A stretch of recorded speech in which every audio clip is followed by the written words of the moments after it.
Once upon a time there was a farmer and his wife who had a daughter, and she was courted by a gentleman. Every evening he used to come and see her, and stop to dinner at the farmhouse, and the daughter used to be sent down into the cellar to draw the beer for dinner. One evening she had gone down to draw the beer, and she happened to look up at the ceiling, and she saw an axe stuck in one of the beams. It must have been there a long time, but somehow or other she had never noticed it before. She began to think it was very dangerous to have that axe there, for she said to herself, suppose him and me was to be married, and have a son, and he was to grow up to be a man, and come down into the cellar to draw the beer, like as I'm doing now, and the axe was to fall on his head and kill him, what a dreadful thing it would be. And she put down the candle and the jug, and sat herself down and began to cry. Well, the others began to wonder how it was that she was so long drawing the beer, and her mother went down to see after her, and she found her sitting on the floor crying, and the beer running over the floor. "Why, what is the matter?" said her mother. "Oh, mother, look at that horrid axe. Suppose we were to be married, and were to have a son, and he was to grow up, and was to come down to the cellar to draw the beer, and the axe was to fall on his head and kill him, what a dreadful thing it would be. Oh, dear. What a dreadful thing it would be," said the mother, and she sat down aside of the daughter and began to cry. Then after a bit the father began to wonder that they didn't come back, and he went down into the cellar to look after them, and found there they too sat crying, and the beer running all over the floor. "What is the matter?" asks he. "Why," says the mother, "look at that horrid axe. Just suppose, if our daughter and her sweetheart was to be married, and was to have a son, and he was to grow up, and was to come down into the cellar to draw the beer, and the axe was to fall on his head and kill him, what a dreadful thing it would be. Oh, dear, dear. So it would," said the father, and he too sat down aside of the other two, and started crying. Now the gentleman got tired of stopping up in the kitchen by himself, went down into the cellar, to see what they were after, and there, they were crying side by side, and the beer running all over the floor. He ran straight and turned the tap. Then he said, "What are you three doing, sitting there crying, and letting the beer run all over the floor?" "Oh," says the father, "look at that horrid axe. Suppose you and our daughter were to be married, and to have a son, and he was to grow up, and was to come down into the cellar to draw the beer, and the axe was to fall on his head and kill him." And then they all started crying worse than before.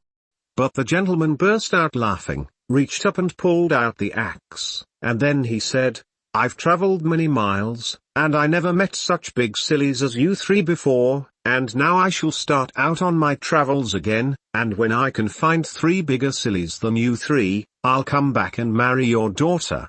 So he wished them goodbye, and started off on his travels, and left them all crying because the girl had lost her sweetheart. Well, he set out, and traveled a long way. At last he came to a woman's cottage that had some grass growing on the roof. The woman was trying to get her cow to go up a ladder to the grass, and the poor thing could not go.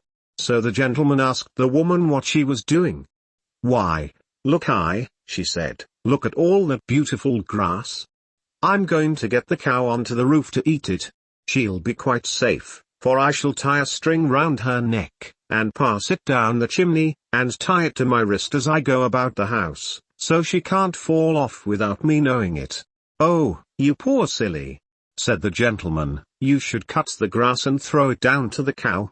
But the woman thought it was easier to get the cow up the ladder than to get the grass down, so she pushed her and coaxed her and got her up, and tied a string round her neck, and passed it down the chimney, and fastened it to her own wrist. The gentleman went on his way, but he hadn't gone far, when the cow tumbled off the roof, and hung by the string tied round her neck, and it strangled her. And the weight of the cow tied to her wrist pulled the woman up the chimney, and she stuck fast halfway and was smothered in the soot. Well, that was one big silly. The gentleman went on, and he went to an inn, to stop the night. and they were so full at the inn that they had to put him in a double-bedded room, and another traveler was to sleep in the other bed. The other man was a very pleasant fellow, and they got very friendly together, but in the morning, when they were both getting up, the gentleman was surprised to see the other hang his trousers on the knobs of the chest of drawers and run across the room and tried to jump into them, and he tried over and over again, and couldn't manage it, and the gentleman wondered whatever he was doing it for. At last he stopped and wiped his face with his handkerchief. "Oh dear," he says, "I do think trousers are the most awkwardest kind of clothes that ever were. I can't think who could have invented such things. It takes me the best part of an hour to get into mine every morning, and I get so hot. How do you manage yours?"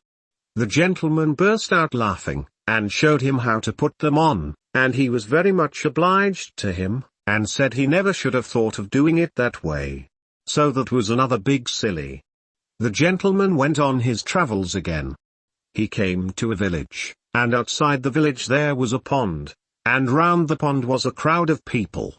They had got rakes, and brooms, and pitchforks, reaching into the pond.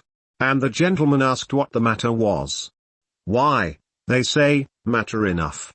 Moon's tumbled into the pond, and we can't take her out anyhow." So the gentleman burst out laughing, and told them to look up into the sky, and that it was only the reflection in the water. But they wouldn't listen to him, and abused him shamefully, and he got away as quick as he could. So there was a whole lot of sillies bigger than the 3 sillies at home. So the gentleman turned back home again and married the farmer's daughter. The first silly he ever met